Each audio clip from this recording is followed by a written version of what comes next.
अक्सर हम अपनी हो रही निंदा से बहुत परेशान हो जाते हैं। जब भी हमारी पीठ पीछे कोई बुराई करता है, हमारे बारे में कोई गलत बोलता है, तो हमारा मन बहुत बेचैन हो जाता है और हम यही सोचते हैं कि हमने तो किसी के साथ गलत नहीं किया, तो क्यों हमारे बारे में गलत बोला जा रहा है, क्यों हमारी निंदा की जा रही है।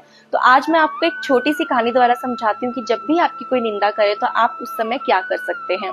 एक बार एक राजकुमार जो बहुत ही बुरे आचरण में रहता था, वो यात्रा कर रहा था और यात्रा करते वक्त उन्हें एक साध्वी बुढ़िया मिलती है जो उनसे भिक्षा मांगती है। तो वो भिक्षा देने की बजाय उस बुढ़िया को लात मारता है पेट पर और उनके बाद उसको घेर कर उसके ऊपर कंकर फेंक देता है।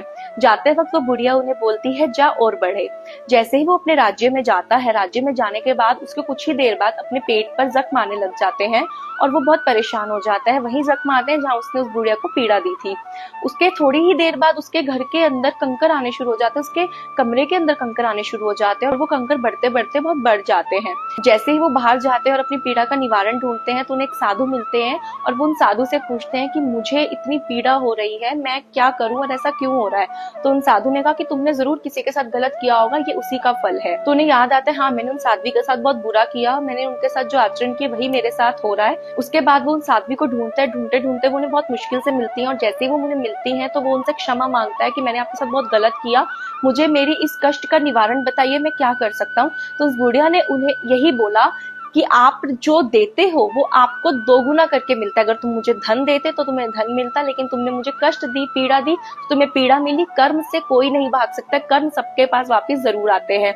तो उसको बहुत ज्यादा इस चीज का पछतावा हुआ, तो उसने उसको बोला कि मैं इसका निवारण कैसे कर सकता हूँ। तो उस बुढ़िया ने उन्हें बोला कि तुम अपने राज्य में अपनी कोई ऐसी बात फैला दो जिससे कि सब तुम्हारी निंदा करें और तुम्हारे बारे में गलत बोले। तो वो जैसे ही राजकुमार जाते हैं, वो अपने राज्य में एक ऐसी बातें फैला देते हैं जिसकी वजह से उनकी बहुत निंदा होती है और वो जैसे ही निंदा बढ़ती जाती है, उसके सारे कष्ट मिटते जाते हैं, उसके घर के कंकर भी दूर होते जाते हैं और साथ में उसके पेट की पीड़ा भी निवारण हो जाता है। जैसे ही वो उन बुढ़िया के पास जाता है और उनसे पूछता है कि ऐसा क्यों हुआ, मेरा कष्ट कैसे खत्म हो गया सिर्फ मेरी निंदा से।